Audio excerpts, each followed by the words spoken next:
So, regulator, Easy Ride 150 RS, motor start, genuine parts. So, ayan, meron tayong parts ng ayan motor start, 7 wire. Ayan, yung original stock is 7 wire. Ayan so ito yung kakabit natin na stock, kasi yung reading nung battery voltmeter natin is minsan 15, 18 yung voltmeter.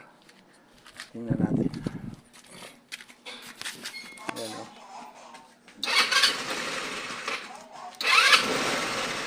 ayan pag binirit ko is tumataas. Ayan